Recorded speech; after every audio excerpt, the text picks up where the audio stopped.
It's Tuesday, October 11th. Vladimir Putin orders one of the biggest airstrikes on Ukraine since the war began. We start here. A major escalation from Russia rocks cities and civilians across Ukraine. A massive crater just left here by the impact of the missile in the middle of the intersection. We take you on the ground to Kyiv. 4 weeks to go until Election Day. And you're starting to see an intense focus on the economy and inflation and gas prices. Why Democrats might be losing their momentum. And California is trying to make the rules for how pigs are raised. This change in California would have a spillover effect that could be drastic. Will the Supreme Court save the pork industry's bacon? From ABC News, this is Start Here. I'm Elizabeth Schulze. Hey there, Brad's off today. I'm going to be taking you through the news, starting with a major escalation in the war in Ukraine. Tonight, breaking news as we come on the air, Vladimir Putin's revenge on Ukraine. Russian President Vladimir Putin took his attacks on Ukraine to a new level on Monday, ordering more than 80 missile strikes on at least 10 Ukrainian cities during the morning rush hour. It was civilian infrastructure. It was indiscriminate killing of civilians. The strikes hit parks and residential buildings, including in the capital of Kyiv, which had been largely peaceful in recent months. It was one of the most intense and widespread aerial attacks since Russia launched its invasion 8 months ago. A trail of blood is left behind the Russian delegation, and the hall is filled up with the smell of smoldering human flesh. It immediately drew condemnation from world leaders, including President Biden. Let's get to ABC's Britt Clennett, who is in Kyiv. Britt, you were there when these strikes hit. Give us a sense of what it's like on the ground. Right. Well, Elizabeth, we woke up to the sound of several loud bangs just after 8 a.m. Then we saw smoke rising from the city centre not far from our hotel, probably less than a mile away. And then there were repeated strikes after that. People on the streets clearing out. And like most people in the city, we went down into our hotel bunker where there were staff and other guests. Others took cover in the city's subway. And those first waves of strikes happened during the Monday morning rush hour. I was so scared. I can't stand, I can't eat, I can't nothing do. It was awful. Terror. Yeah. You were scared. And I was like this. You were shaking. Yeah. Hundreds of people were commuting to work or dropping their kids off at school. These were attacks, on infrastructure, but also civilian areas with no apparent strategic or military significance. You can see where those windows have been blown out of that building. A massive crater just left here by the impact of the missile in the middle of the intersection. Including a pedestrian bridge that has no other purpose other than sightseeing. There was also a playground. This is a place of joy, not a strategic target, as I say, and that's what makes it so chilling and so full of terror. Wow, just scary and devastating. Britt, why is Russia ramping up these strikes right now? Well, Russian President Vladimir Putin says he personally ordered the strikes against Ukraine in response to the attack on the Crimea Bridge on Saturday. Что взрыв, устроенный 8 октября, это террористический акт. And in a televised address, he warned that no one should have any doubt that Russia will defend itself. Оставлять без ответа преступления подобного рода уже просто невозможно. He was calling the Crimea Bridge explosion a terrorist act, and that was just the night before the attack, so there was some sense that something was coming, but we didn't know exactly in what shape or form. And unsurprisingly, condemnation from President Biden on this, who will meet virtually with G7 leaders today to discuss these attacks from Putin. What has the response been from the U.S. and its allies? Well, President Biden spoke with Zelensky and, he condemned Russia's senseless attacks. That's what he called it. And he vowed to provide Ukraine with advanced air defense systems. And this is something that Ukraine has been asking for. And we're probably going to see more of that going forward, too. They will say that these attacks on Kyiv and these attacks across the country, because it was across the country from Lviv in the west all the way down to Odessa in the south, he will say that this is exactly the reason why they need more weapons and more air defense systems. Чи хоче держава-терорист миру? Очевидно, що ні. There were around 80 missiles heading towards Ukraine today. About half were intercepted, but the Ukrainian side would say that, even more need to be intercepted.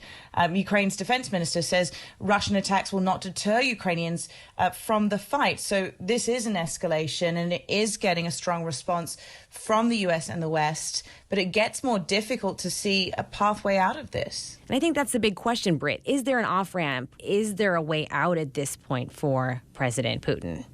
It's tricky to say because he is so humiliated. These are the biggest attacks here in the capital since the war began. And with Putin under pressure at home, especially from his hardliners there, Kyiv remains on alert still. And there are real fears of more attacks to come, potentially even nuclear fears, as Ukraine advances on the battlefield and liberates more and more of those occupied areas in the east and south, and the Russian forces face more crippling losses. That remains the question. What will Putin do next? Wow, just fascinating reporting on the ground there in Kyiv. Britt, Klein, please stay safe, and thanks so much for being with us. Thanks, Elizabeth. Next up on Start Here, it's the final sprint toward the midterm elections, and Democrats might have peaked too soon in the race. We're back in a bit.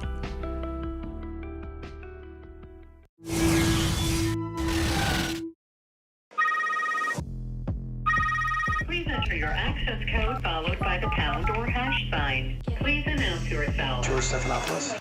Oh my gosh.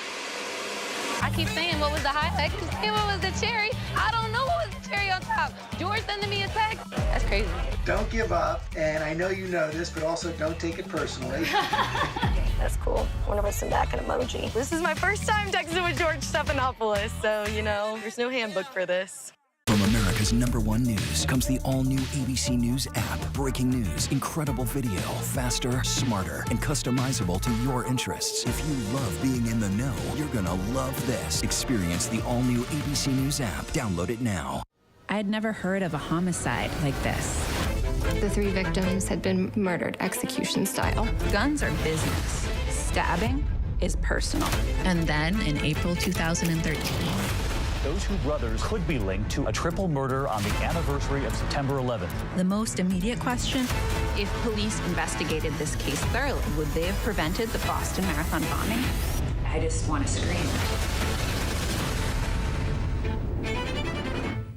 With so much happening these days, it's hard to keep up. Things change hour by hour, minute by minute. The historic weather that's now unfolding. The worries on Wall Street. We're bringing you the Right Now. But a nationwide teacher shortage. The Right Now look at the day ahead. An alert this morning for dog owners and the key takeaways from the biggest stories. World News Now and America This Morning, America's #1 early morning news. Today does feel a little different. Early mornings on ABC News Live. Brace for the impact. President Biden, where the fuck are you at? The impact. I made an honest mistake. You couldn't write this stuff.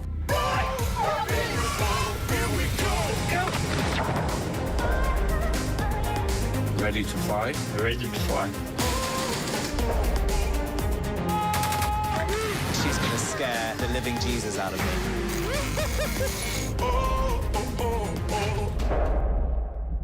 Let's be real. It's my body and it's my choice. This is insane! The power of that gun. 3, 2, 1. Ready? I'm excited. I think this has never been done on Hulu before. New episodes drop every Thursday. This is Impact by Nightline. Maybe did a bad thing. Here in this picture-perfect suburb lived the Chadwick family. Inside, there'd been violence. This is now a crime scene. Now we've got a mystery. Peter says that he's been kidnapped. He has a very strange story to tell. The plot thickens. And it's all leading to one international manhunt. Wait until you hear what our team uncovered investigating this one man. Nobody could believe it. 2020, Friday night on ABC. Tonight, with midterms less than a month away, the critical races that decide who gets control of many key issues. With so much at stake, more Americans turn to World News Tonight with David Muir, the most watched newscast on all of television.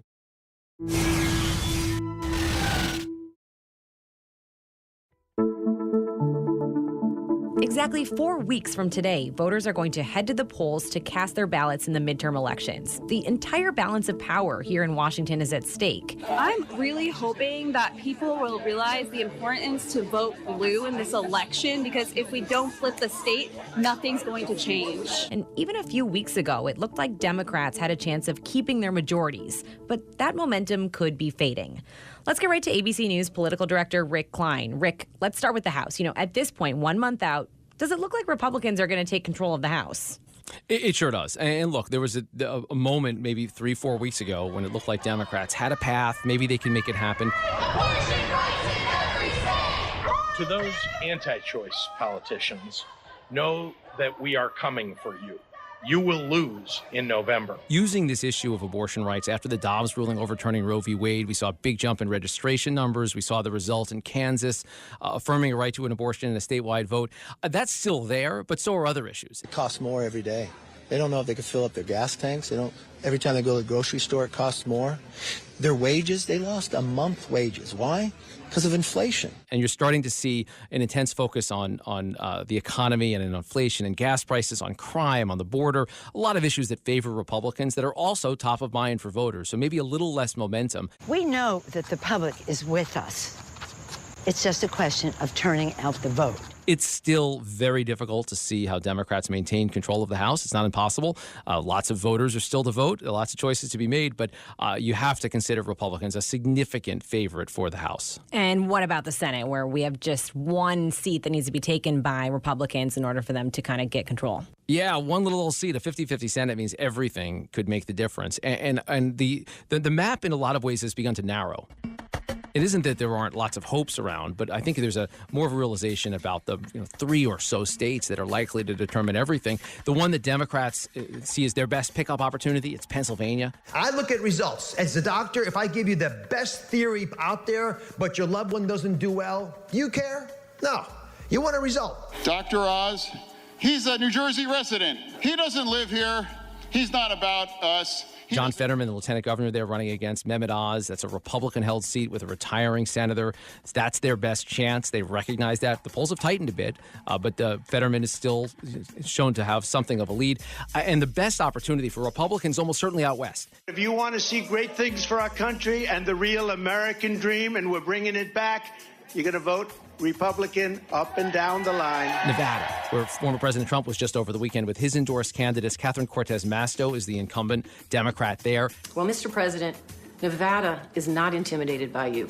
America is not intimidated by you. These issues around cost of living, around the border, around inflation, around the Biden agenda generally are just hurting Democrats across the board. So Republicans feel like they might be able to pick that up. Democrats are feeling decent about Pennsylvania on the other side of the country.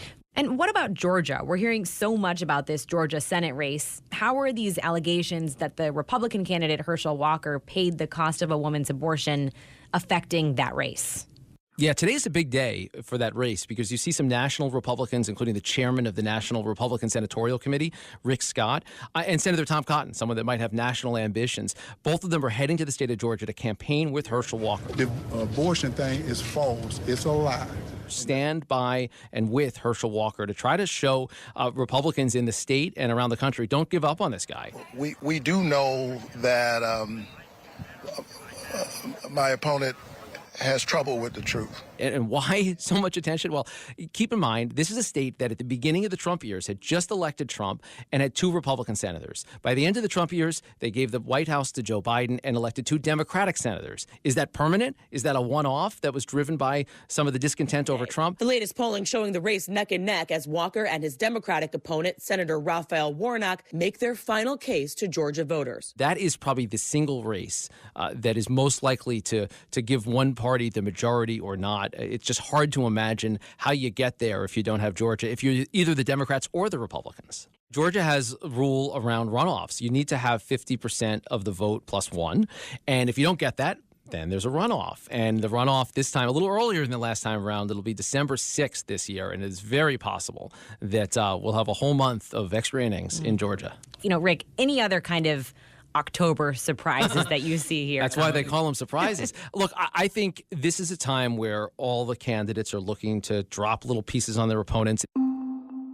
It's debate season. We're going to have the only debate in that Georgia Senate race later this week. We just had a debate in Ohio. We had one in Wisconsin, Arizona. This is where things really get out there. Most voters have not paid all that much attention to politics, but you're certainly seeing the ads now, and I think you're definitely going to be seeing some last-minute surprises along the way. No question about that. Rick Klein on top of it all. Thanks so much for being here. Thanks for having me. Today, the Supreme Court is set to hear arguments in a high-stakes case involving, wait for it, pork. No, not the kind of pork that's in a lot of bills here in Congress. We are talking about the $20 billion industry behind bacon. The industry is suing the state of California over a state law that sets standards for how pregnant pigs are raised. And this case has made it all the way to the Supreme Court. So ABC's Devin Dwyer covers the court for us. Devin, walk us through this California law and really what's at question here. This, Elizabeth, is Proposition 12. It was passed in 2018 by 60% of California voters, directly approved this measure to ban the sale of all pork that comes from pigs raised in spaces that aren't large enough for them to turn around. So we're talking about crates, gestation crates, pens, and also those crowded group spaces where there are so many hogs crammed in there that they don't have a lot of space and what animal rights advocates would say is sufficient humane living space. Turns out, though, Elizabeth, most meat in America, most pork, is farmed in those conditions. So the stakes in this for consumers who go to the grocery store are significant, and also for the farmers that want to sell in California. They've raised these pigs in Minnesota, Iowa, North Carolina, the largest producers. If they want to sell in that largest market, they potentially would have to change their farming practices. They say that would cost them millions. It would be catastrophic in their view. So they're fighting Proposition 12 at the Supreme Court. Okay, so you've actually been visiting some of these pork farms in Minnesota. To my knees in pig poo in some places, Elizabeth. You bet. We spent a lot of time inside Mike Borboom's farm in Marshall, Minnesota. So under Proposition 12, we would not be able to individually confine these animals for breeding like we are today. This is a large commercial pig farm, 4,000 sows. Those are the mother pigs. They can deliver up to 100,000 babies a year, almost enough meat to feed 500,000 Americans. Mike Borboom keeps his pigs in small crates. One of the things that we're doing here is we're breeding the animals inside of the individualized pen, and then we're leaving them in there until the point that we know that they're pregnant. They're confined to the crates, these mother pigs, for up to 35 days. Can't turn around, can't lay down, don't socialize. They're fed out of automated machines. He says that's the safer way to do it. I would rather have the sows housed individually like this after weaning to prevent them from fighting with each other. We met another farm, Elizabeth, the Jovag family, farmers who are raising their pigs in a way they say is more humane. Several hundred pigs on their farm, plenty of space, 60 square feet of space each, lots of hay, lots of water, lots of fresh air. They say consumers will notice the difference in taste. But when I asked, can you scale this? Can every farmer in America raise their pigs like this? They said you can. They said it had been done that way before. It can be done. Oh, yeah. It can be done. Well, the industry disputes that because it would require so much space. Okay, so first of all, as a fellow Minnesotan, I am extremely jealous that you were able to find a way to get back home for this story, Devin. But, this case seems to have implications beyond just the pork industry. Basically, this question of if one state, especially a state as big as California, can set a standard that then everybody else needs to adopt. What does this do for consumers? Yeah, the key in this battle is the impact on other states. Most pork is produced outside of California. California is a big market, but they don't raise many pigs. And that's why the industry is saying, wait a second. In the Constitution of the United States, there's something called the Commerce Clause. And the dormant Commerce Clause, a little bit of legalese, has been interpreted by the Supreme Court to say that one state cannot pass a law that would significantly impact the economy of another state. You just can't do it. And that's why the Biden administration is siding with the industry here to say, you know what, this change in California would have a spillover effect that could be drastic for all these other states. Therefore, we oppose it. And that's the key here is how will the justices read the Commerce Clause? Do they see what California did as, an overreach and impacting other states? Or will they see what California did as simply regulating what's for sale in their supermarkets? And how that plays out in the next few days could determine whether Proposition 12 stands. economists that I've talked to, Elizabeth, say that we could see an increase of up to 25 cents a pound for pork. I mean, we're already seeing higher prices because of inflation. On the other hand, animal welfare advocates say, you know what, it's important for the animals. So the stakes for animal treatment everywhere is something not to lose sight of. How will the court interpret all of this? Hard to know what the sausage making is going to be behind the scenes, but we suspect that this is a very conservative court, very business-friendly court, and the likelihood, the expectation is that they will side with industry and Proposition 12 will be struck down. Devin Dwyer taking home the bacon for us on this one today. Devin, thank you so much. Thanks, Elizabeth. We're going to take another quick break, but when we come back, fears of a recession are dominating the forecast for the global economy. But the winner of this year's Nobel Prize in Economics has a different prediction. One Last Thing is next.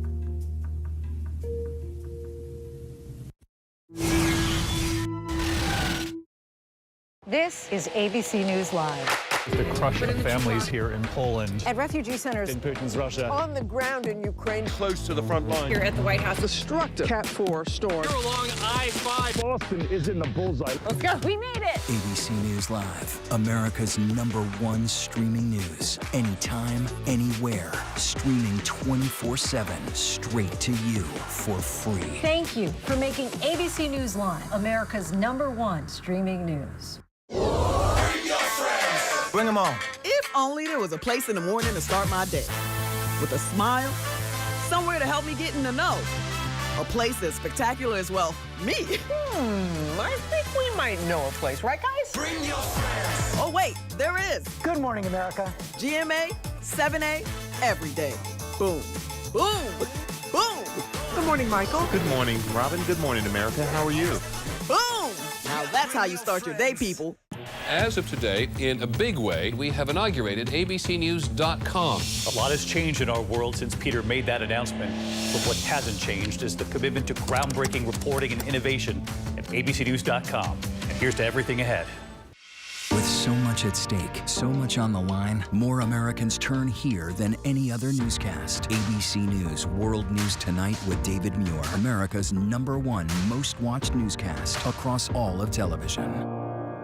You never know what you're going to get on this show. That's all I'm going to tell you. Yes, Whoopi! This mic on? Can you hear me out there? Behind the scenes is always a better show. Absolutely, absolutely. That's what people don't see during the commercial break. Right, they don't. What happened? I had no idea really what I was getting myself into. That day that we walked out, I treasure that day.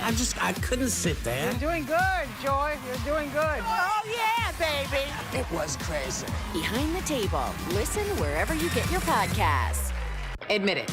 These days, what you need to know Seems to change just about every day. What is it that you really want to know, need to know, To help you not just get through your day, but to make the most of it? Feel smarter, feel better. feel happier. Well, how about a third hour of Good Morning America? GMA 3. What you need to know. Now streaming on ABC News Live. It's all about you. America is being poisoned with fentanyl, and we don't even know it. Just heard my wife screaming. She told me they had just died. 50 to 100 times more potent than morphine. Keep breathing, come on. It's poison, it's pure poison. A few grains of salt worth of fentanyl will kill you. Just my agency has seized enough to kill the entire country. ABC News Live presents Poisoned, America's Fentanyl Crisis. The powerful series, streaming free on ABC News Live. 'Tis time. The real monster fun begins. Here they come. Why was I cursed with such idiot sisters? Just lucky, I guess. Sounds creepy. We're home. 31 Nights of Halloween. Watch all October on Freeform. From America's #1 news comes the all-new ABC News app. Breaking news, incredible video, faster, smarter, and customizable to your interests. If you love being in the know, you're gonna love this. Experience the all-new ABC News app. Download it now. And one last thing. At a time when recession and the Fed are the biggest buzzwords in the global economy, it seems only fitting that this year's winner of the Nobel Prize in Economics is a former Fed chairman known for his work on recessions. They obtained the prize for research on banks and financial crises. On Monday, the Nobel Committee announced that Ben Bernanke will take home this year's prize alongside two other American economists. The laureates have provided the foundation for our modern understanding of why banks are needed, why they are vulnerable, and what to do about it. You might also know Bernanke as the author of your high school textbooks with the very original and riveting titles Macroeconomics and Principles of Microeconomics. Bernanke was at the helm of the Federal Reserve during the financial crisis in 2008 and is widely credited with helping avoid a deep depression. Accepting his award, he was asked if the U.S. economy is on the same path today. But we're certainly not in anything like the dire straits we were in 14 years ago. But anytime an economist, even one who just won the Nobel Prize, says the word certainly, it's a reminder of how much in the economy is uncertain. We still don't know the long-term impacts of Bernanke's policies on areas like wealth inequality. And we don't know if the Fed today will succeed in bringing down inflation without causing a deeper downturn. My colleagues and I are strongly committed to bringing inflation back down to our 2% goal. Which is perhaps why this advice from the former Fed chair is the one other economists should listen to the most. Develop skills to learn, but don't overplan. Don't think you know where you're going to be in 20 years, because you don't. 20 years in this business, I don't even know where I'm going to be in 20 minutes. Hey, you can check out more of all of these stories on abcnews.com or the ABC News app. I'm Elizabeth Schulze. Brad's back tomorrow. I'll see you soon.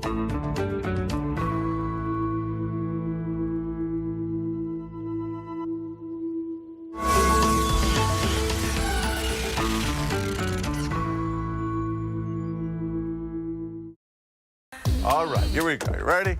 Let's do it. Yes, it's the show America wants and America needs right now. This is What Would You